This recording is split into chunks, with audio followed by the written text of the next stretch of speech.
Good evening and welcome to the hour dedicated to talking about all things strange, weird, and paranormal. Listen to Strange Talk, broadcasting on 1660 AM in Northside, 91.7 FMHG2 WVXU in Cincinnati. We're also streaming at radioartifact.com around the entire planet Earth. The intro track to this episode and most of our episodes is the Strange Talk intro by Starsook, and I'm your host, Alex.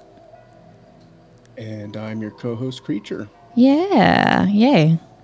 I wasn't sure if you knew if I unmuted you or not, but I'm glad that you understood that I did. Yeah. Okay. Yeah. We're talking weird news. I'm all out of sorts because we've had all these awesome guests on, and now I'm like, oh, we're doing weird news. And I'm like, oh no, I have to talk. So. I'm forgetting how to talk to people. Well, so far it seems like the audience likes hearing you talk, so that's a good thing. I'm glad that you can psychically connect with them like that, because I can't, and I'm too busy trying to control the audio and make it hopefully sound good. That's my goal, at least. So, but yeah, we're doing a weird news episode. It's been a little while. We haven't even done one yet in season 4. We've had 2 awesome guests back to back, and now it's weird news time because it's been a couple months. There's been some time for some weird news to accumulate. So, yeah. You might stop, but the strangest never does. Exactly. So that's kind of the problem is we could literally do weird news episodes every week because there's a constant continuous just stream of weird stuff just happening in the world. But we don't have time to talk about all that. So we're just going to talk about a few things when we can. I don't know, maybe if this ever became our full-time job, then, we could just do weird news twice a week, because that's probably how often it would have to happen. Or maybe once a week. That would be pretty cool. That would be cool. For all the higher-ups listening, iHeartRadio, just saying. Or WVXU. I have no idea how that would work, because we're, syndicated through WVXU. I have no idea. I don't ask a lot of questions. They just let me do stuff, and I don't ask a lot of questions other than Well, that's how you avoid the Men in Black, isn't it? Just don't ask a lot of questions and just troop on. I guess, rather, I ask a lot of questions, but not about the setup of what we're doing on the radio. I know what I am supposed to do and what I am not supposed to do. I do not use the George Carlin, 7 words you can't say on air, and I make sure we get those station IDs in, so, there's that. Seems like that's all the FCC wants you to do, and hey, that's good enough, right? They haven't tried to murder me yet, and I take that as a win. Well, if they haven't killed Eminem, I think we're fine. I mean, that we know of. He's got that song, Will the Real Slim Shady Please Stand Up? Maybe he was replaced. Oh, man, what if it was a cry for help because he's a reptoid now? Yeah, they replaced him. You heard it here first. You guys heard it here first. Eminem's not real. Neither is the moon. Eminem. Do not listen to me. Eminem was pulled into one of the Reptoid clone factories. Alex said it. I didn't. I said nothing. I've never said anything in my life.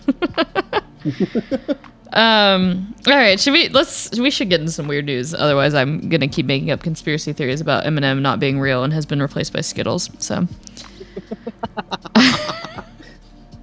The third clone Reese's Pieces. That's the backup in case, like, Skittles gets dunked in some vodka and melts. These are all very sane conspiracy theories. Yeah, this is great radio. This is what the people want to hear. All right, we're going to dive in some weird news before I say something else even weirder.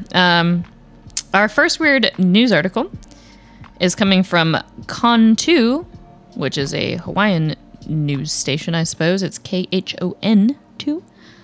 It says the news is provided by Ein Presswire. And this article is, it's a little bit dated. It's from August 11th. But I wanted to talk about it anyway. So, Vallegeville, California, in the United States. In a remarkable twist of fate, filmmakers Richard Rossi and Kelly Tabor may have unintentionally captured drone footage of Champ. I've always heard it as Champy, not Champ. But yeah, Champ, the lake monster said to inhabit Lake Champlain while shooting their film Lucy and the Lake Monster. This surprising encounter has set the stage for an exciting world premiere of the film, where audiences will discover the heartwarming story alongside this thrilling footage. So, the article does not link... Oh wait, no, it does link the footage. Well, let me click this real quick. And I'm going to take a look at it. Actually, let me send it to you as well, so you can also take a look at it.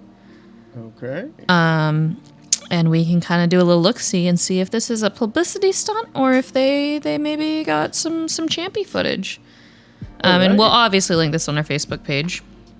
Obviously. Y'all need to see Champy too. All right, I'm looking at this. There's a boat that sure is on the water. It is. Are you looking at this too? Yes, yeah, I think I clicked Is it that the like little brown blob in the bottom right corner? I didn't even see anything. Yeah, I think there's a little. Okay, I'm zooming in here. I'm enhance, as they like to say in the television shows. I think I saw it from like slightly. I mean, but that could be anything. It could be. It's like I saw what you're talking about, the little brown blob. Yeah, I think that's what it is. So I mean, could be Champ, could be a. It could be. Catfish. So that's honestly, that's really hard to say. Like, that's one of those, I can't tell you whether that's a publicity stunt or if, if it actually is. I love monsters. I guess that's one of those things of like, yeah, I guess, do you care if I talk about that real quick? Monsters? Yeah. Sure. My love of them, where I stand. So, in case the audience didn't know, I'm a new co-host. Wait, you're new? Haven't you always been here? I mean, don't say nothing. Okay, all right, yeah. But, yeah, I met Alex at a CryptidCon. Like, I think we talked the other day with Dacre, like maybe a little over a year and a half ago. And I adore monsters, cryptids, all kinds of stuff like that, mythological stuff. And I'm working on a piece that we will probably be talking about on the radio at some point. But I think monsters are actually really important culturally, anthropologically. They are, because I was actually thinking about it. Monsters may actually predate Homo sapiens. I mean, the concept like that of makes monsters. Sense. I mean, like, as long as there's always been us, there's always had to be something else that is against us in some way. Whether we've interpreted that as, being a higher being against us, or, just shadows being, or just nature itself working against us. Yeah. So I think that kind of makes sense. And also, like, monsters are just cool. Yeah, I mean they're really cool. They're cool. But I mean, think about that. Like we have like an almost inherited fear from society to society, from like Homo erectus. Like and they would have gone up against I mean, Homo sapiens went up against crazy things. Homo erectus was around a lot longer and probably went up against some crazy stuff as well. So it's one of those things. It's really fascinating when I think about, like just how important monsters are to us, and like I said, culturally, anthropologically, like, I mean, look at the Japanese expression of the horrors of atomic weapons in the form of Godzilla. Well, that's what I say. I think that's what's so interesting about monsters is it is definitely a reflection of the society that is, writing about monsters. And, like, obviously, different societies and different cultures are going to have different types of monsters because it reflects the fears of the people in that. And that's sort of like along with horror movies. We'll have certain types of horror movies become more relevant during certain time periods based on the fears of kind of the society at the time. Like when zombie movies became really, really a big thing, it was when we had a lot of like kind of consumerist and capitalism kind of fears going on and a lot of Cold War fears. And so I think that's interesting kind of how different types of monsters become more popular depending on what's going on in the world. Yeah, and another good example that I think of is Mary Shelley's Frankenstein. That very much is a monster at the birth of the modern scientific era. And also like just thank you for bringing that up because literally birthplace of like I guess you could say sci-fi, gothic horror, many things. Many things. So, like, I'm glad that you brought that up because I think that is one of the probably most important kind of horror novels of all time. And honestly, we should have talked about that more with Dacre when he was on. Yeah, it's really is fascinating. It's he brought up the Vampire, the book that was written the same weekend that A Modern Prometheus was written with Mary Shelley. Like she was hanging out with the guy that wrote that. Yeah. And that would go on to kind of bring the vampire to the front. I mean, that's the thing. We didn't really talk about with Dacre. But, we'll get him back. Yeah. But I was going to say, it's one of those things where, Dracula is definitely the definitive novel that made the vampire what it is, but the Vampire is kind of like the proto thing that brought Dracula into kind of the forefront. And it's crazy that was written in the same weekend as Frankenstein, or the precursor to Frankenstein, which I think I mentioned the name. It was A Modern Prometheus. It's really good. It's really good. Also, for all you listeners out there, if anyone ever tries to snobbishly correct you that Frankenstein is the doctor, the monster is Frankenstein's monster, they're wrong. Wasn't Frankenstein his name Adam? Yeah. Well, no, that's the thing he in gave the book. Himself. But yeah. That was the thing, is Frankenstein is definitely the monster in that book. It's his own hubris and his own inability. That meme of Frankenstein's the doctor, not the monster, and then it's Frankenstein's the monster too. And the monster itself is, I mean, he was just... See, that's none of us gets a choice to be born into this world, but that dude really did not get a choice to be born into this world. See, that's the thing. Frankenstein is the monster, but the creature is the victim. That's the creature. That's the real response. That's the right way to put it, and I'm glad that you, of all people, used that word choice. Honestly, yeah, because it really is. Because it's a beautiful book too. I love that. I wasn't planning on talking about Frankenstein, but it just kind of came in naturally. All roads lead to Frankenstein. All roads lead to Frankenstein. That classic saying that I always say, that is not true. I've never said that before right now. But maybe I'll start. Maybe, yeah. That is a good turn of phrase. But legitimately, it's fascinating because if you really look at these situations, at these creatures, they can tell us so much about the era they came from, the cultures they came from, what people were thinking. And, you know, like we talked about with our second guest, you know, the importance of culture, of, you know, folklore, you know, tales versus legends versus myth. A myth, a tale, a legend. Yes. And it really is just so fascinating for our collective cultures, as, you know, as we kind of grow, you know, like that's part of the thing now, is like, what are our fears now? What is our, because you can kind of look at your own culture through a lens, which I suggest everybody should do every now and then, is, you know, look at your culture through an alien lens and really kind of, you know, see what you can kind of learn about yourself as a person, your fellow people in the modern era, you know, because it's very interesting. And yeah, I don't know, I just again, monsters also look cool. That's the main reason I fell in love with them as a kid. Monsters are cool. Yeah, that is a phrase that I've definitely said a lot in my life, actually.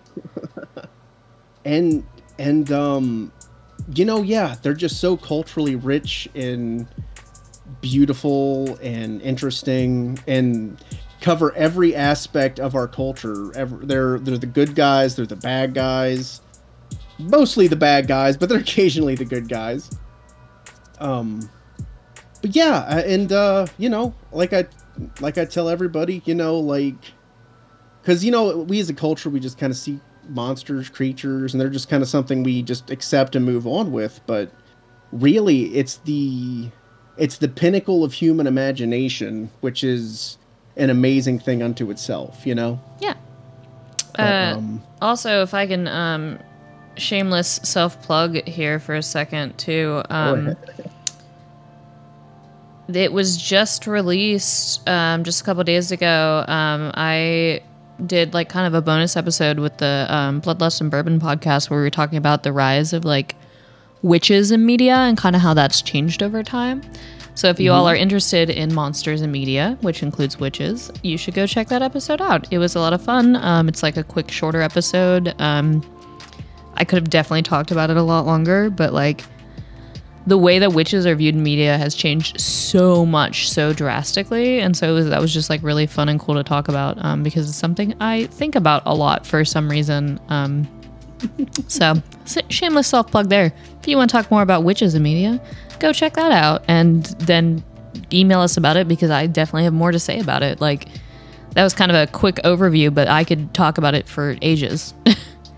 Because speaking of, you know, how monsters, like the way that we view them in media, like how that changes over time, it definitely reflects how society views people. And I feel like witches are such a huge mirror lens of how society views women. Yes. And that's 100%. Why it's changed so much over time. Because, like, the quick high-level overview I'll give you is basically, like, witches were always used to be depicted as these, like, old crones, you know, like... It's always been society's undesirables, but over time, you know, like, especially in modern media, we've gotten sort of less ugly witches, more, you know, traditionally attractive witches, but they're, like, othered in some other way. Like, you know, like, especially in the 90s with Buffy, we had Willow, who is gay. And so they just, like, are marginalized or othered in some other way. And then we actually do have, like, just normal witches also that, like, are just, like, completely, like, you know... cis, blonde hair, blue eyes, like Sabrina the Teenage Witch, like that is also okay now too. Yep. So I feel like that shows a lot of how the views have changed on that, and we can dive into that, you know, some other time. But yeah, that's a quick overview of kind of what we're talking about. And well, yeah, it's cool. I believe we talked to Dr. Willoughby about that too. I don't remember if we talked to her. We talked about that with Rusalka a little bit. Oh, that's right. And kind of a little bit with Baba Yaga as well. Again, if you tuned in last week, you learned the right way to pronounce that. Yes. We should listen to all the past episodes. You should. It's been a really good... Honestly, we're only 3 episodes in. It's been a really good season so far. Yeah, it's going to be the best one yet until the next one. And that's the goal. Keeps getting better. That's the goal. And if we're doing worse, please, for the love of God, tell me. We exponential growth. It's like the stock market. It can only ever go up, right? Something like that. Well, so my whole theory about this, because I don't really talk about like the behind the scenes of this too much, because I'm, that's not my job. My job is to deliver a finished product. But to give everybody kind of like a peek behind the curtain real quick, my thoughts on this, especially because we are not a podcast, we are radio, is they don't all have to be winners. Like, sometimes there can be an episode that week, and like kind of like this episode, we're being a little bit more goofy. It doesn't have to be super serious. Hopefully there's still some good, fun, interesting, information in here, but like, they don't all have to be like a knock it out of the park winners. Sometimes you're just getting to like first base, and that's fine too. So that's my kind of theory on that is, like, there's some real weird episodes. There's like a whole like kind of, I don't know, Mr. Rogers kind of episode that I did like a while back because I was just like having a bad time. I don't know what that was.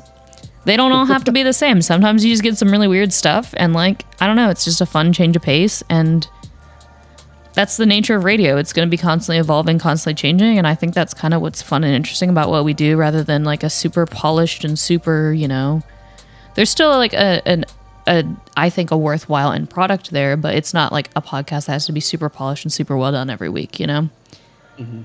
So that's my whole theory on radio is I kind of like being able to be like, we can be a little rough around the edges sometimes, and that's great.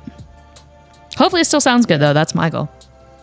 I mean, yeah, honestly, I think, and that's the thing. I think that, I think as long as we're entertaining, that's really the most important thing, isn't it? That's my goal. I mean, yeah. It's like, and if me talking about how we do the radio show is not entertaining, well, my bad. I mean, I think we're doing a bang up job, but I am biased, so I just figured after 100 episodes, maybe I should tell you all kind of like what goes on here, and what goes on here is I do whatever I want, honestly. Within the confines of the FCC. Within the confines of the FCC, and WVXU has never said anything to me yet, so if they say something to me, then also I will deal with that. But so far, so good. So I'm going to keep on keeping on, and we'll just, hopefully you all are having as good a time as we are. Well, you brought up radio. That's actually a pretty good natural segue. Looking for the segues. That's what I do. And sometimes they don't make any sense, where I'm like, speaking of pumpkins, we're going to talk about bats now. Sometimes my segues aren't good, but I'm trying. But that was a good segue. It kind of, sometimes they're really like a reach, but I think that's kind of the fun of it. Anyway, radio. We're talking about radio. I have, since I was a kid, loved the radio. Oh, man. Love radio personalities. I have a story related to that. Let's hear it. I can tell my bit in here in a little bit. Yeah, do not forget what you're saying. So, I was not always a radio person. I always thought they were interesting, like, but I I never expected to end up doing radio. Like, I went to film school and I tried to stay away from audio as much as possible, but then I had to learn it anyway. And I guess that's how I kind of ended up doing radio. But when I was in middle school, we had this science project where we all had to pick something and do how it works and explain it to the class. And so I picked how radios work because I thought that was super cool, because I was like, it's this mysterious thing and I've never thought to look it up, and I want to know how it works.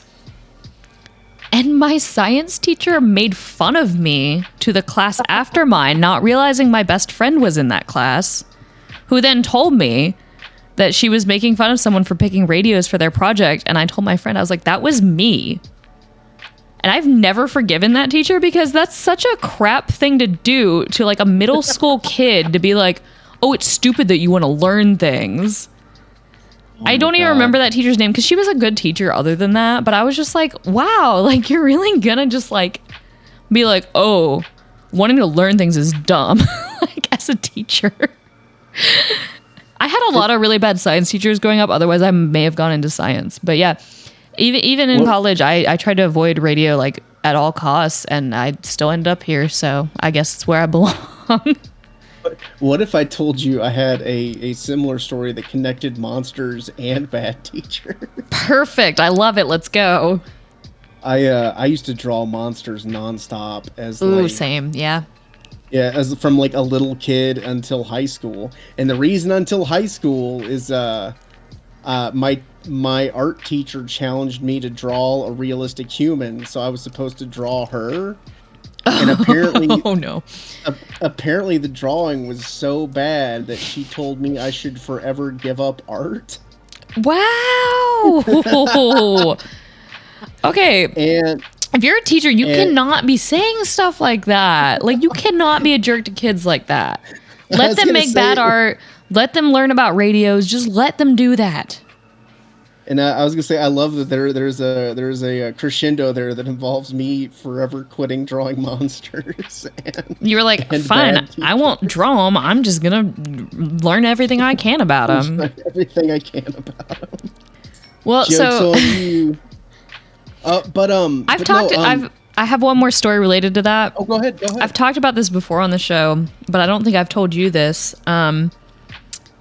When I was in college, they try to make everybody in our major be involved with our college's radio station, and I didn't want to do radio, so I was like, I'm not going to do a radio show.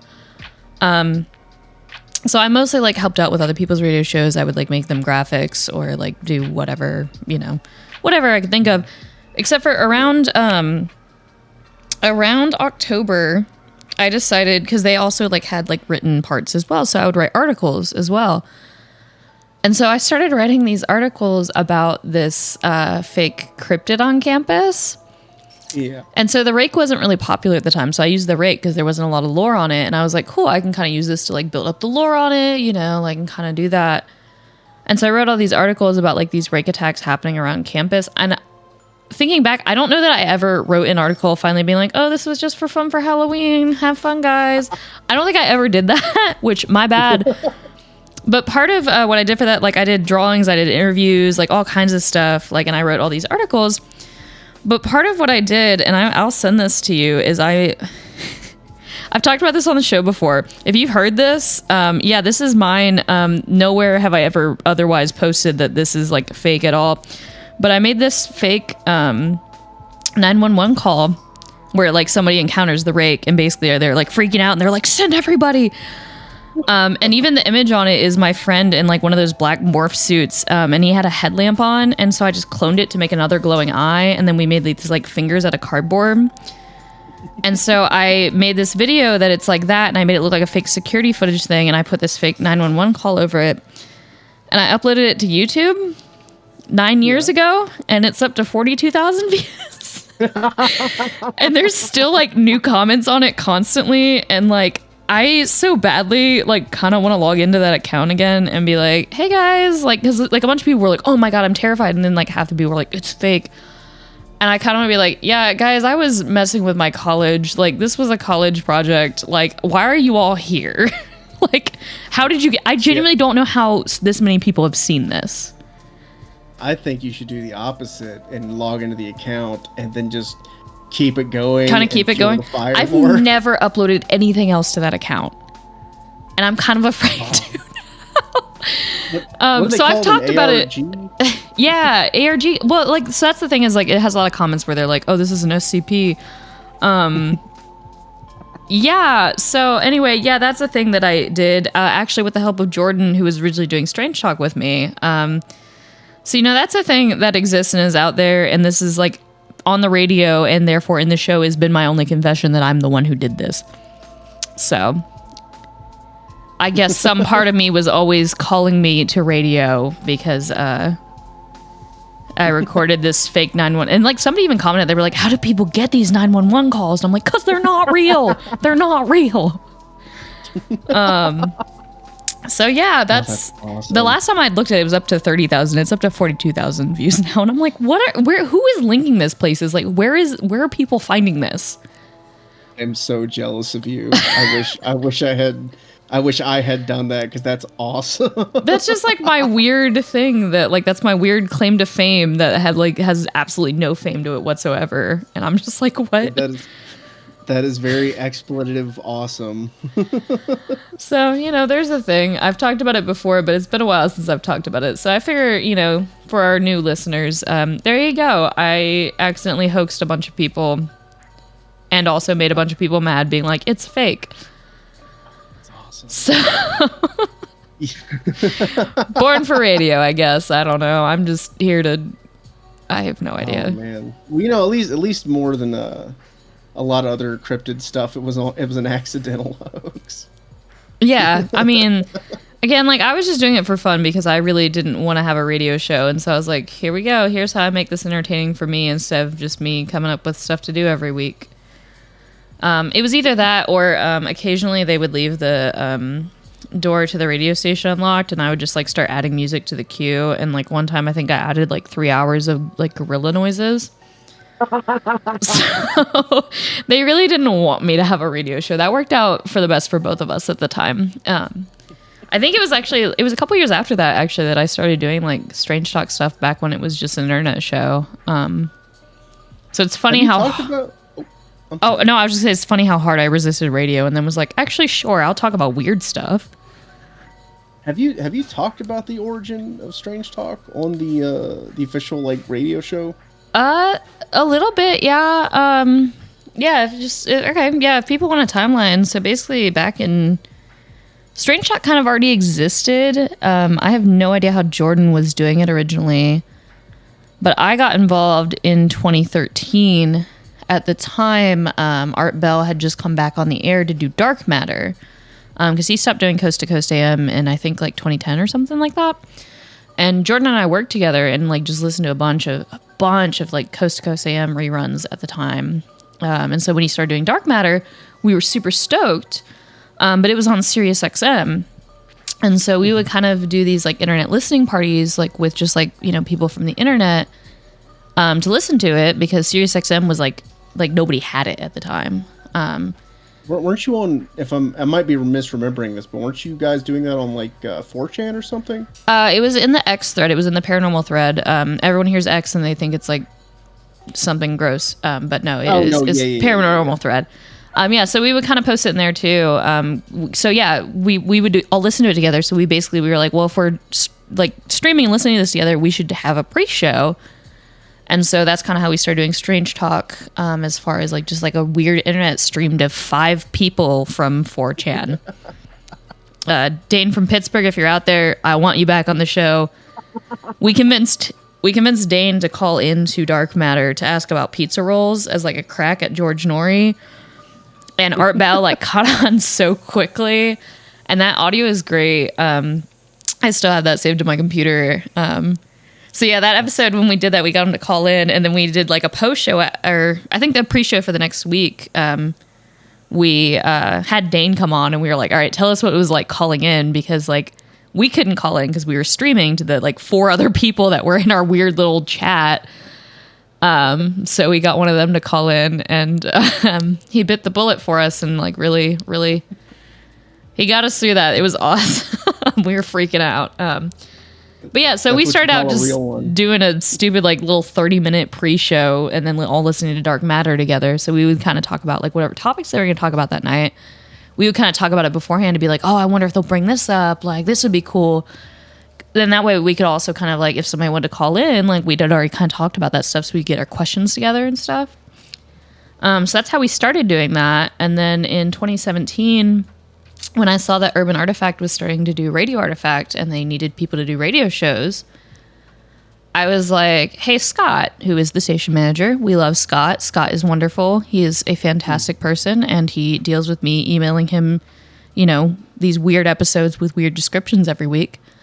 But yeah, I emailed him and was like, hey, Scott, I actually have experience doing this. We've been doing this as an internet show. Would you want this as a radio show? And at the time, like a lot of the people who were applying to do radio shows on Radio Artifact, like didn't really have any experience at all with audio or radio. Mm-hmm. And so he pretty much was just like, yeah, you actually have experience, so you can kind of do whatever you want. He didn't say it like that. Maybe that's just how I'm interpreting it. Yeah, he kind of gave us like a lot of leeway there to just kind of do whatever we wanted with it, which has been great. And that's kind of how it's evolved into what it is now. It was me and Jordan doing it. Dan originally wasn't meant to be a continuous host. Him and Jordan just lived together, so he was around all the time when we were recording, and he was funny.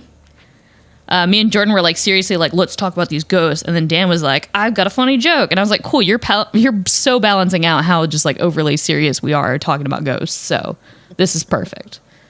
And then they went on tour, and then I was doing it by myself. And then that's how we got to where we're at now. Mm-hmm. They went on tour and never came back. I'm just kidding. They came back. Some say they're still touring to this day. They went out for cigarettes and never came back. No, I still talk to them. Yeah, just they were busy. Genuinely, the talks absence fathers. Okay, all right. Can I start a new conspiracy theory right now? Actually, yeah. Let's hear it. All the hosts that have disappeared. Do you think that I murdered them? What? I didn't hear you. I said all the hosts that have disappeared. Do you think that I maybe murdered them? This is my new conspiracy theory. I mean, yeah, for sure. I mean, that you Highlandered it for sure. Yeah. There can only be one. Because, yeah, genuinely, like, this was Jordan's thing originally, and I did not mean to take over at all. So, Jordan, thank you for involving me in this weird stuff. I hope I'm keeping the legacy alive for you.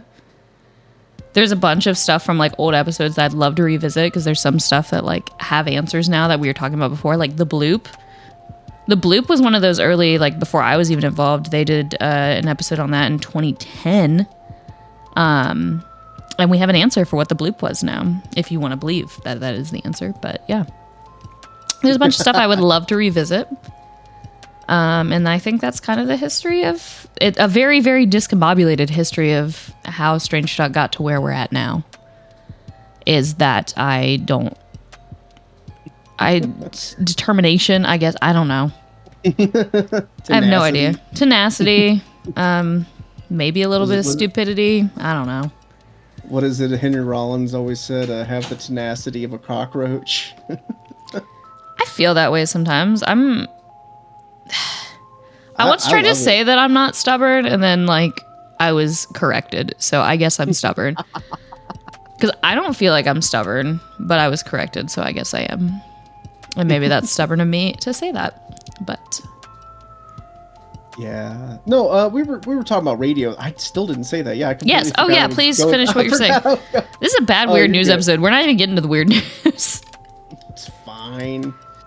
It's gonna be a banger like all of them, man. Mm-hmm. No, I was gonna say, this is a B-side. I've always loved the radio since I was a kid. I used to listen to a lady named Delilah that played soft rock when I was a real little kid. Which, if you know anything about my how I'm very grew up with punk rockers and metalheads, so that a lot of people find that pretty amusing. Yeah, the only like radio personalities I remember from when I was a kid were like the pop station hosts. It was like Bob and Jen in the morning or something like that. I was obsessed with the weatherman. I was busy. See, I loved. I got into real hardcore stuff with Phil Henry. If you've ever heard of him, he did a. His whole show was that he was a voice actor essentially too. He would do voices, and then he would say really outlandish stuff, and people would call in very upset at his quote unquote guest callers. Oh. Like I believe one of my dad's favorite ones from when I was a teenager was he played a World War II vet that had snapped his neighbor's dog's neck. Oh, jeez. Because and to quote him, I opened the gate and I said, and I talked to the dog and I said, "Hey, if you want some of this, come on over." And then people called in upset, thinking that it was like a real person. Yeah, right? Not realizing it was a bit. I mean, a little bit of a minor scale War of the Worlds there, where they're like, "Save the dog," and it's like, this is not real. That's why I'm always so quick to be like, I'm joking when I say stuff on here, where I'm like, sarcasm does not always come across through tone. So that's why I always say something stupid, and I'm like, no, I'm not being serious. See, when he originally did it, he had people call in to react, but there were a few times like people actually cried over it. Oh god! And Yeah, and then he decided to he would just be the other guest, right? And people would just, Yeah, so that way he didn't have upset people calling him. Yes. He's actually done a bunch of voices. He's several characters on King of the Hill and stuff, so he's got an actual like voice acting credit. But when I discovered him as a kid, that was before a lot of that. And yeah, yeah, and my other thing is I also, just radio is actually pretty important. You've got figures like you ever heard of Adrian Kroner, the Good Morning Vietnam guy? Yeah. Like pretty culturally important stuff like that. I mean, back in ye olden days, I'm saying that jokingly, like fireside chat and stuff like that, there's like a long history of radio being super important. And maybe that's also me being stubborn, is like kind of not wanting to let that die in some ways. No, it's important. Well, it's like you got John Trudeau. They called him the voice of free. I think it was the voice of free America. He was one of my favorite historical things in modern America. Native Americans took over Alcatraz Island for 2 years, and one of the it's really cool, longest like holdout against the U.S. government in the modern era.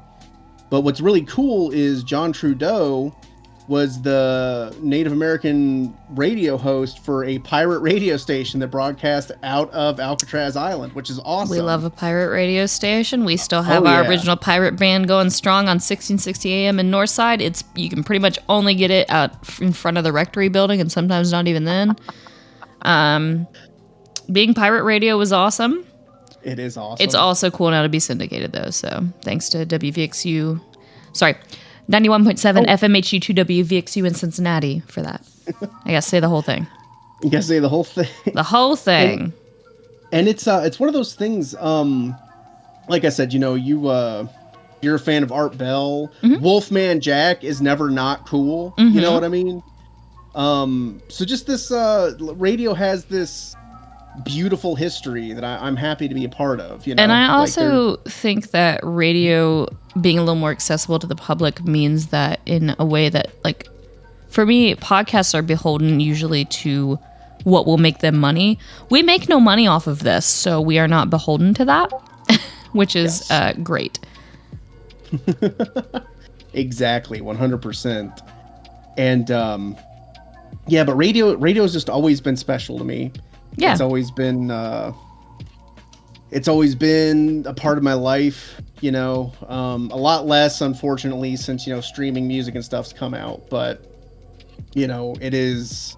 I am happy to be a part of the legacy of it. You know what I mean? Yeah. And then I get to bring monsters into it too, which is awesome. Yeah. I mean, I'm always down to talk about monsters here. Like, I've had so many guests that it's just like kind of all over the place, but it's just genuinely whatever I think that people might find interesting. I mean, when I was emailing with Barry, or Instagram messaging with Barry from Sandwiches of History, he was like, do you think your listeners will be interested in that? And I'm like, well, I am, and I feel like I'm kind of one of the chief listeners, so yeah. I think sandwiches, like, I think looking at history through the lens of sandwiches is kind of cool. And also, he's just great. He was so nice. Barry, thank you again for coming on the show. That's awesome. Yeah, and it's, it's just one of those things of, like, at the end of the day, like, I think that, I don't want to sound too full of myself, but I think keeping stuff like this alive is really important, to society. And, I think that, it's, I just think it's really cool, Yeah. I like keeping radio alive, Yeah. Disco's not dead, neither is radio. Just like Frankenstein. Just like all roads lead to Frankenstein. We're making it happen. That's going to be the name of this episode. All roads lead to Frankenstein. There it is. We're making it happen. Yeah. Yeah. You want to swing back to some weird news before we round out this episode? Yeah. Would you like to talk about the Challenger astronaut thing? Yeah, do you want to talk about it, or you want me to talk about it? Why don't you talk about it? Because I'm Okay. you know a little bit more about it than I do. Only by a little bit. This article is from Florida Today. Good old Florida, bringing you what you don't necessarily need, but you're getting anyway. The title of the article is "Man Who Believes Challenger Astronauts Are Still Alive Sues Brevard County Over Free Speech." So, the article is written by Tyler Vasquez. There's an editor's note in here that says an earlier version of this story incorrectly described the comments Harvey made at the May 21st County Commissioner meeting. His comments were limited to assertions that at least some of the astronauts killed in the 1986 Space Shuttle Challenger explosion are still alive. This story has been edited to correct the substance of Harvey's comments, so I thought it was important to read the editor's note there. Basically, he's suing Brevard County over free speech issues after being removed from a county meeting earlier this year.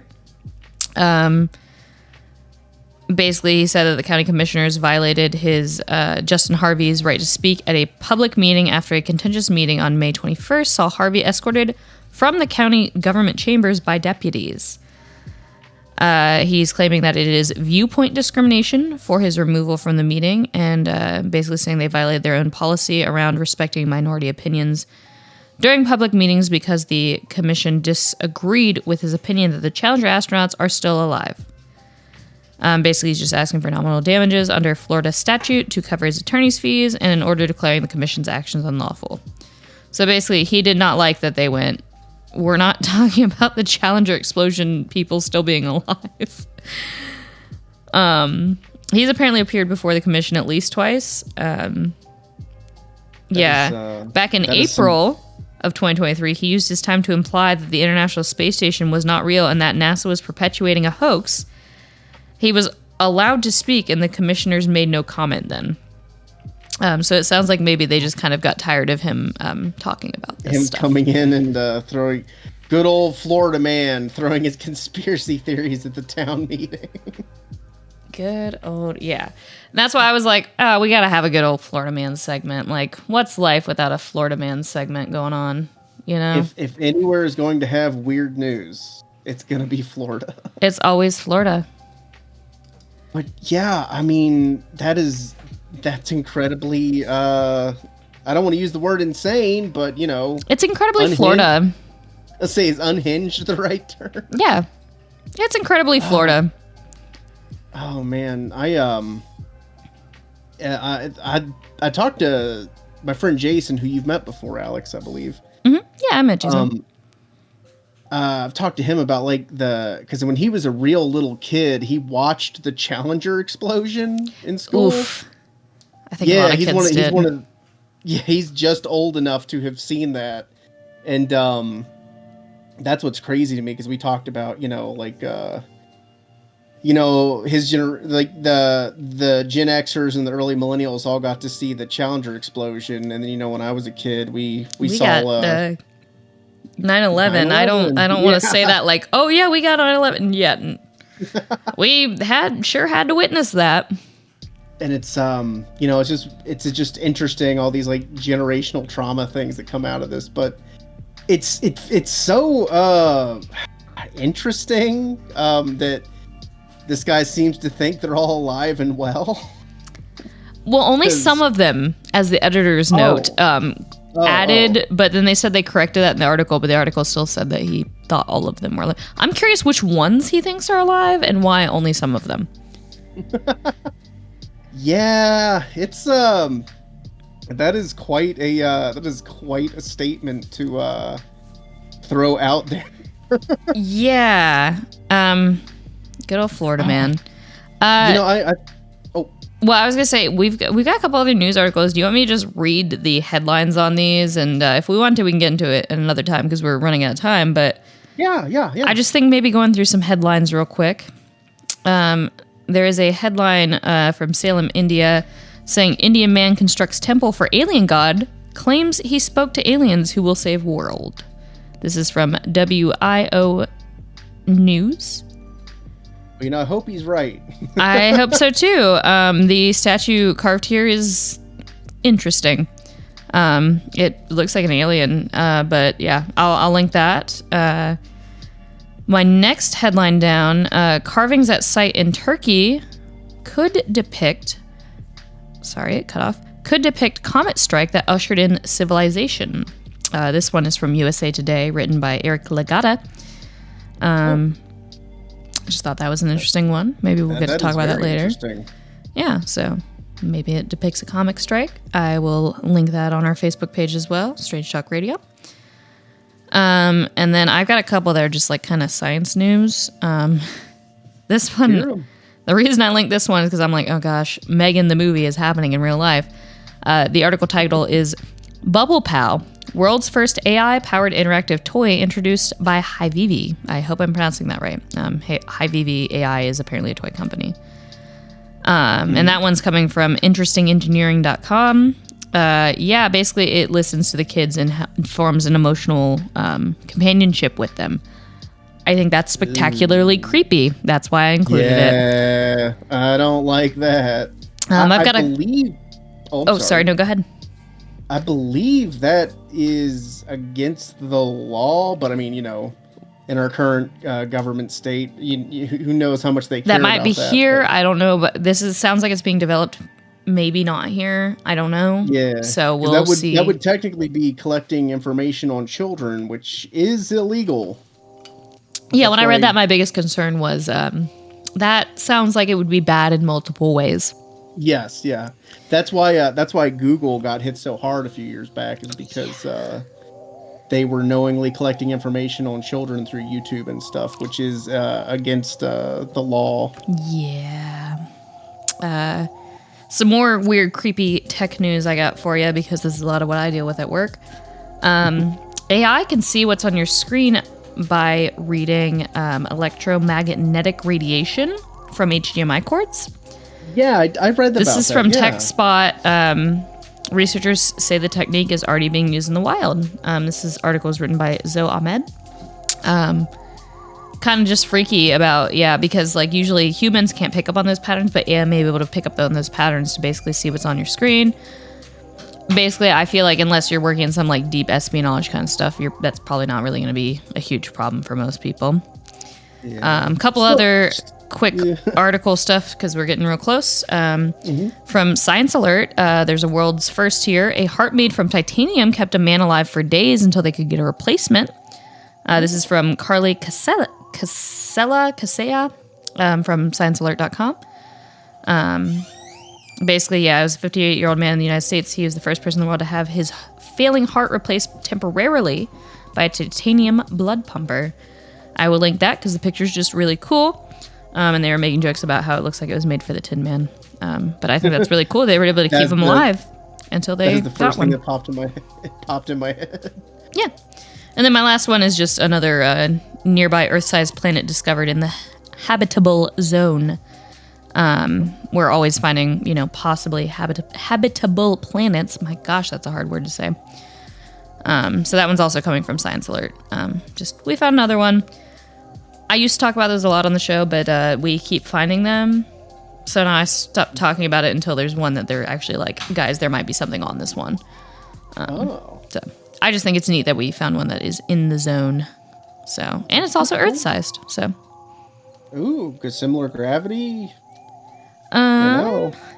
We could. Maybe it's around a red dwarf. I'm not seeing anything about gravity here. They get some starlight. Anyway, if it's around a red dwarf, I think that's enough light to, Yeah, it's kind of dim, is the thing, comparatively to us. But yeah.